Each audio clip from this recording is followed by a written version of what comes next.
মিজোরাম থেকে আসা রিয়াং শরণার্থীদের কাঞ্চনপুর মহকুমায় পুনর্বাসন দেওয়া যাবে না এই দাবিতে মঙ্গলবার 12 ঘন্টার বন্ধ পালিত হয় কাঞ্চনপুর মহকুমায়।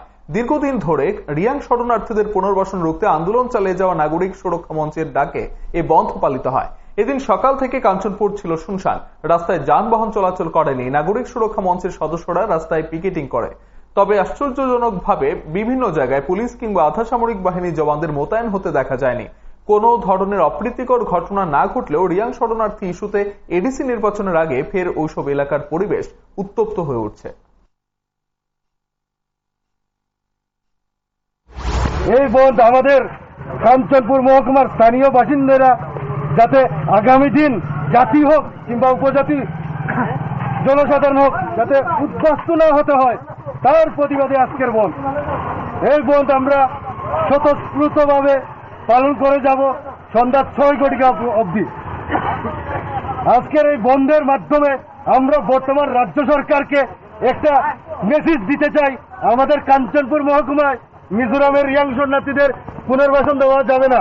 কারণ ওদের কারণে বিগত দিন 2000 সালে আমাদের 7 গ্রাম উদ্বাস্ত হতে হয়েছে। ওদের কারণে পাহাড়ের 5টি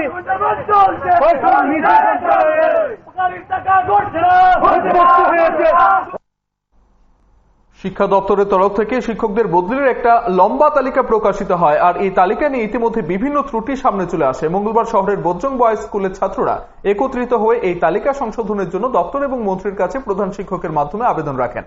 তাদের বক্তব্য, স্কুল বন্ধ থাকায় যেভাবে অনলাইনের মাধ্যমে পঠন পাঠন চলছে, এই সময় স্কুলের 12 জন শিক্ষককে বদলি করে দিলে বিপাকে পড়বে ছাত্ররা।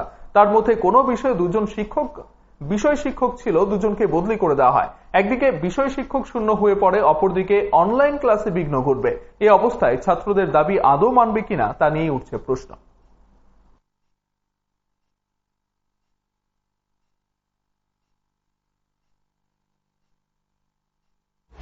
আগরতলা তথা ত্রিপুরার অনেক টিচাররাই বদলি হয়েছে। পাশাপাশি আমাদের বজ্রং স্কুলে টোটাল 11 জন শিক্ষক শিক্ষিকা এবং 1 জন আমাদের স্কুলেই ডেপুটেশনে ছিলেন। তো টোটাল 12 জন আমাদের স্কুল থেকে ট্রান্সফার করা হয়েছে অন্যত্র। তো এখন আমাদের সমস্যা হচ্ছে কি, যে এই যে 12 জন টিচারকে ট্রান্সফার করা হয়েছে তাদের মধ্যে বেশিরভাগই আছে বিজ্ঞান বিভাগ এবং কলা বিভাগের। তো এবার বিজ্ঞান বিভাগ এবং কলা বিভাগের যেই সাবজেক্টে ধরো 2 জন টিচার ছিল, 2 জনকে একসাথে বদলি করা হয়েছে আমাদের স্কুল থেকে। তো এই পরিস্থিতিতে আমাদের স্কুল একদম শিক্ষক শূন্য বললেই চলে, কারণ সাবজেক্ট টিচার আমাদের কাছে নেই। আর এই প্যান্ডেমিক সিচুয়েশনে আমাদের অনলাইন ক্লাস চলছিল, যেহেতু স্কুল বন্ধ, নেবারহুড ক্লাসও বন্ধ হয়ে গেছে, তো আমাদের চলছিল অনলাইন ক্লাসগুলো। তো এখন যদি এই শিক্ষক শিক্ষিকারা আমাদের স্কুল থেকে চলে যায়, তো পরবর্তীতে যেই শিক্ষক শিক্ষিকাই আমাদের স্কুলে আসুক না কেন, ওনাদের সাথে আমাদের কমিউনিকেশন করা কোনোভাবেই সম্ভব হয়ে উঠবে না, বিকজ স্কুল বন্ধ। তো যে অনলাইন ক্লাসগুলো চলছিল সেগুলো অটোমেটিক বন্ধ হয়ে যাবে। তো আমরা আমাদের পঠন পাঠন কি করে সম্পূর্ণ করব, আমরা এই বিষয়ে টোটালি সন্দিহান, আমরা কিছুই বুঝতে পারছি না। আমরা আমাদের ভবিষ্যৎ নিয়ে এখন টোটালি অন্ধকারে আছি। মাস্ক বিরোধী অভিযানে নেমে আক্রান্ত হন মোহনপুর মহকুমা শাসক কার্যালয়ের এক কর্মচারী। আক্রান্তের নাম বিমল বিশ্বাস। প্রশাসনিক নির্দেশ অনুসারে সোমবার রাতে মোহনপুর বাজারে মাস্ক বিরোধী অভিযানে যান তারা কয়েকজন। রাস্তার মাঝখান থেকে একটি অটোকে পাশে নেওয়ার কথা বলতে আচমকা বাজারেরই সমীর দেব তার উপর হামলে পড়ে। তার সাথে থাকা অন্যান্যদেরও দেখে নেবার হুমকি দেয়। পরে আহত অবস্থায় বিমল বিশ্বাসকে মোহনপুর হাসপাতালে নিয়ে যাওয়া হয়। পরে মহকুমা শাসকের তরফ থেকে অভিযুক্তের বিরুদ্ধে মামলা করা হয়। আমরা SDM sir, DCM sir, deputy collector 2 জন, আমরা 10 থেকে 12 জন স্টাফ বাইরে ছিলাম মাস্কের ফাইন করার জন্য এসডিএম মোহনপুর থেকে। তখন আমরা তাড়ানা করে মোহনপুর বাজারে আসি। তখন মোহনপুর বাজারে আসার পর রাস্তার মধ্যে একটা গাড়ি দাঁড়িয়েছিল, ওই গাড়িটা আমি সাইড করতে গেছি, নিজে থেকে সাইড করতে গেছিল, ড্রাইভার রাস্তার মধ্যে ছিল না। আমি সাইড করার সময় একজনের গায়ে আমার হাতটা লেগেছিল। তখন তিনি আমাকে শুধু মারা আরম্ভ করলেন। আমার মাথায় এখানে মারছে, বুকে মেরেছে। আমি ডাক্তার দেখাইছি, এখন ডাক্তার বলেছে আমাকে 10 দিন রেস্ট করার জন্য। আর আমি কি করবো, এখন আমি স্যারকে বলেছি, স্যার নিজে ছিলেন, এসডিএম ডিসিএম সবাই ছিলেন। আমি সুস্থ বিচার চাই, এটাই আমার অনুরোধ। এমন অভিযানে বেরিয়ে যদি আমরা অন ডিউটিতে মার খেতে হয়, তাহলে এই কাজে বেরোনোর কি মানে আছে? কৃষি বিলের প্রতিবাদে সারা দেশে আন্দোলন চলছে। সরকার পক্ষকে চেপে ধরছে বিরোধীরা। এ রাজ্যেও সরকারের বিরোধিতায় আন্দোলন অব্যাহত রেখেছে বামেরা। এদিন সিটি সেন্টারের সামনে মানিক সরকার, বিজন ধর, জিতেন চৌধুরী, পবিত্র কর্ডার রাজ্যের বর্তমান পরিস্থিতি নিয়ে আন্দোলনে সরব হন। বিভিন্ন দাবিকে সামনে রেখে তারা ধর্ণা চালিয়ে যায়। বৃষ্টি উপেক্ষা করেই চলে তাদের আন্দোলন কর্মসূচি। জিতেন চৌধুরী কথা বলতে গিয়ে রাজ্যের বর্তমান পরিস্থিতির জন্য সরকারকেই দায়ী করেন। তিনি বলেন, একদিকে করোনায় মৃত্যু মিছিল চলছে আর অপরদিকে অর্থনৈতিক অবস্থার কারণে মৃত্যু মিছিল চলছে রাজ্যে।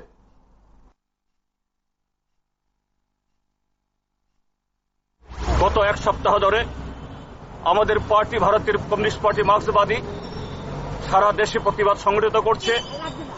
তারই অঙ্গ হিসাবে আমরা ত্রিপুরা রাজ্যেও আমরা এই প্রতিবাদে আমরা সামিল হয়েছি।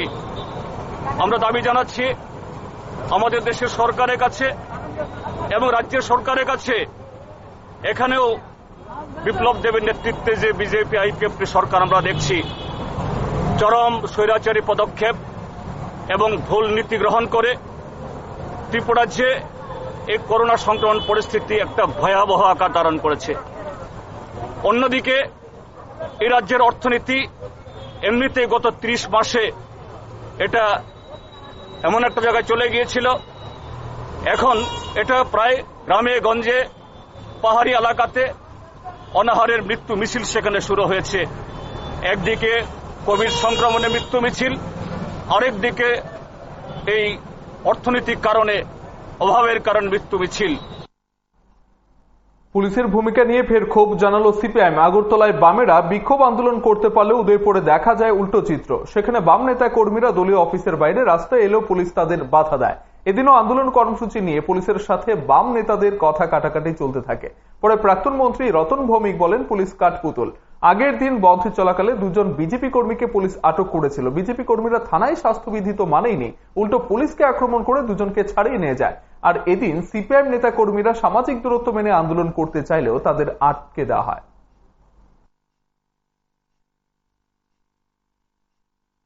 এখানে আমরা যখন কর্মসূচি পালন করছি, সামাজিক দূরত্ব মেনেই আমরা পালন করার জন্য দাঁড়িয়েছি, কিন্তু পুলিশ এসে এক জায়গা করে দিচ্ছে, না এদিকে যাওয়া যাবে না, এদিকে যাওয়া যাবে, এরকম করে দিচ্ছে এবং তারা বাধা তৈরি করেছে।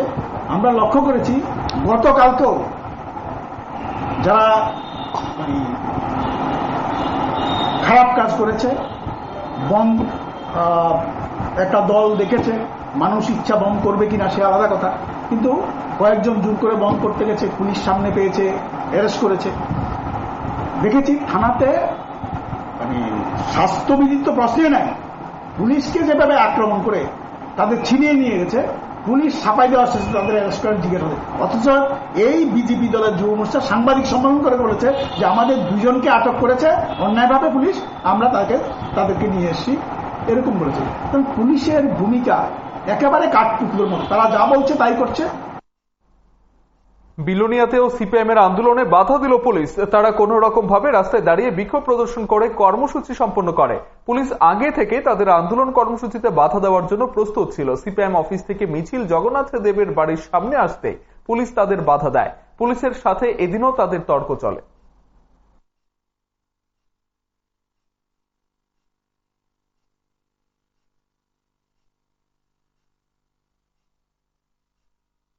যে ভারতবর্ষের কেন্দ্রীয় সরকারের সার্কুলার আপনারা দেখতে পারেন, কপি আমাদের কাছে আছে, যাতে পরিষ্কারভাবে বলা আছে 21শে সেপ্টেম্বরের পর থেকে 100 জন মানুষ নিয়ে মাস্ক পরে সোশ্যাল ডিস্টেন্স মেনটেন করে আমরা কর্মসূচি করতে পারবো।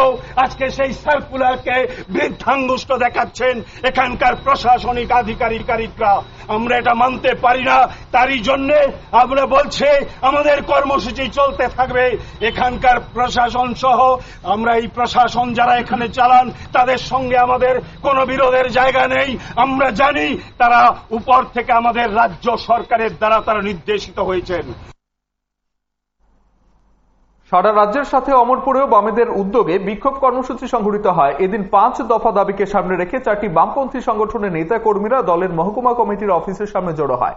তারা এই কর্মসূচির মধ্য দিয়ে দাবি জানায় বেকারদের ভাতা দিতে হবে, কর না দেওয়া পরিবারকে বিনামূল্যে 10 কেজি চাল, রেগায় 200 দিনের কাজ প্রভৃতি প্রদান করতে হবে।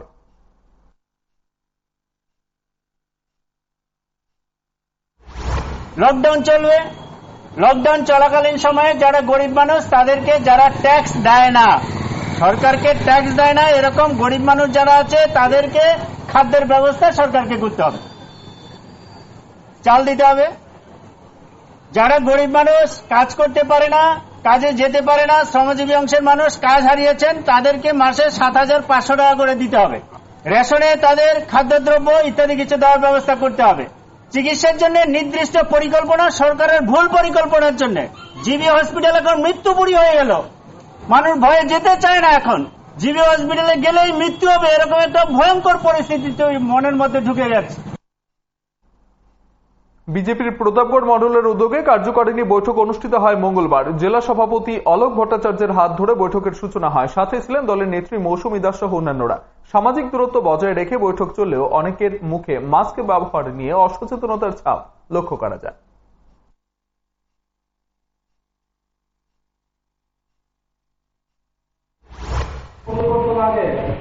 আমাদের মধ্যে একটা আকর্ষণ ছিল, ভালোবাসা ছিল। আমরা যারা কার্যকর্তা আস্তে আস্তে মানুষ পরিবর্তনশীল হয়, বিভিন্ন দায়িত্ব পায়, কিন্তু আমরা দেখতে পাই যারা আমরা বিগত দিন আমরা একসাথে ছিলাম, একসাথে কাজ করেছিলাম, সময় অসময় রাত্রে দিনে আমরা কিছু মানুষকে ভুলে গিয়েছি। রাইমা ভ্যালি মণ্ডলের কার্যকারিণী বৈঠক অনুষ্ঠিত হয় মঙ্গলবার। এদিন গন্ডাছড়া দ্বাদশ শ্রেণী বিদ্যালয়ের সংস্কৃতি ভবনে এই বৈঠকের আয়োজন করা হয়। দলীয় পতাকা উত্তোলনের মধ্য দিয়ে বৈঠকের সূচনা হয়। বিজেপি নেতারা জানান, করোনা পরিস্থিতির জন্য তাদের সাংগঠনিক কাজকর্ম ব্যাহত হয়েছিল। এখন প্রদেশ কার্যকারিণী বৈঠকের পর মণ্ডল ভিত্তিক বৈঠক চলছে।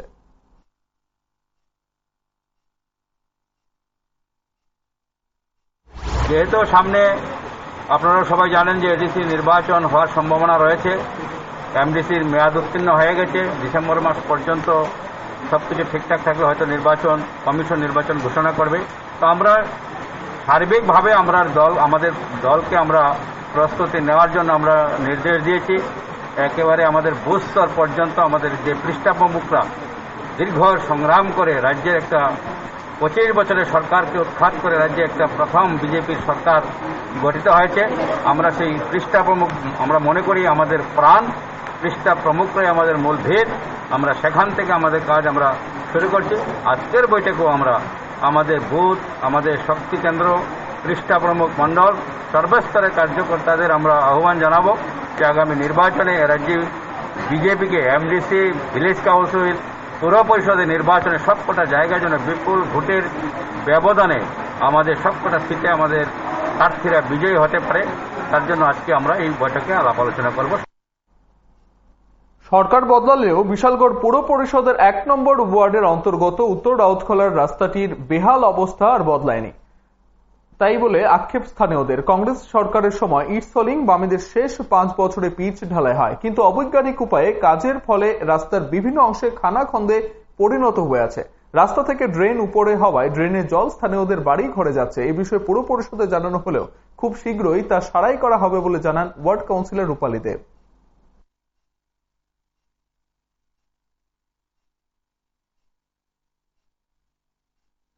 অনেকদিন যাবত আপনার কি চাইছেন এখন? আমরা চাই এটা ঠিকঠাক হয়ে যাক, রাস্তাটা ঠিক হোক। 12 নম্বর ওয়ার্ড রাস্তাটা যে কত ইয়ে রয়েছে কল্পনার বাইরে। রাস্তাঘাট বাচ্চা কাচ্চা বেড়ে চলতে অসুবিধা, বৃষ্টি হলে মানুষ বাড়িতে পারে না, এরকম বিরাট গর্ত হয়ে গেছে। আপনি এখন কি চাইছেন? চাইছি আমরা রাস্তাটা ঠিক করে দিত। আমি পৌর পরিষদে জয়েন করার পর প্রায় 40 লাখ টাকার মতো কাজ করছি এবং উত্তর রাউতখোলা করা হয়েছে। উত্তর রাউতখোলা যে পিডব্লিউডি রাস্তাটা আছে না, ওই রাস্তাটা মানে পিডব্লিউডি থেকে মাইপারে পাইছে এবং কাজ ইলেকশনের আগে ধরা হতো।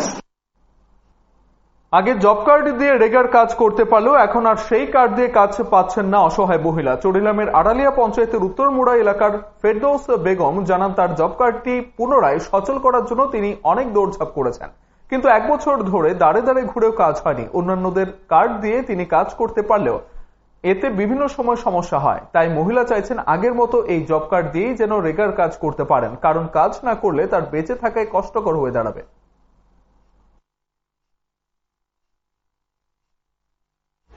কার্ডটা আজকে 4-5 বছর হইব।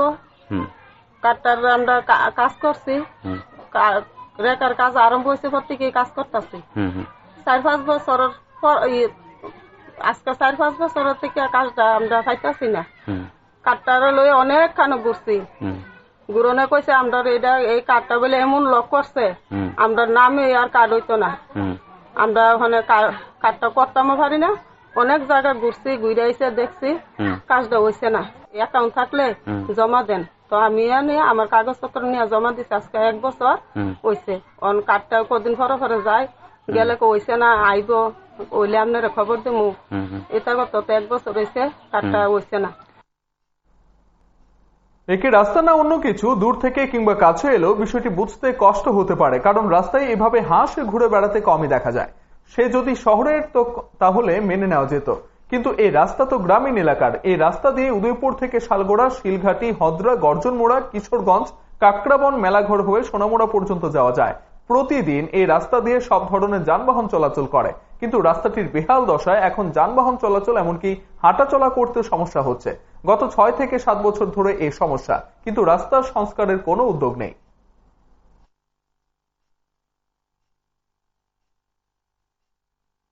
আজকাল দীর্ঘদিন ধরে কষ্ট করতেছি আমরা এই রাস্তা লাগা। এরপরে অটোওয়ালারা আন্ডাতে প্রচন্ড ভাড়া বেশি নিতেছে।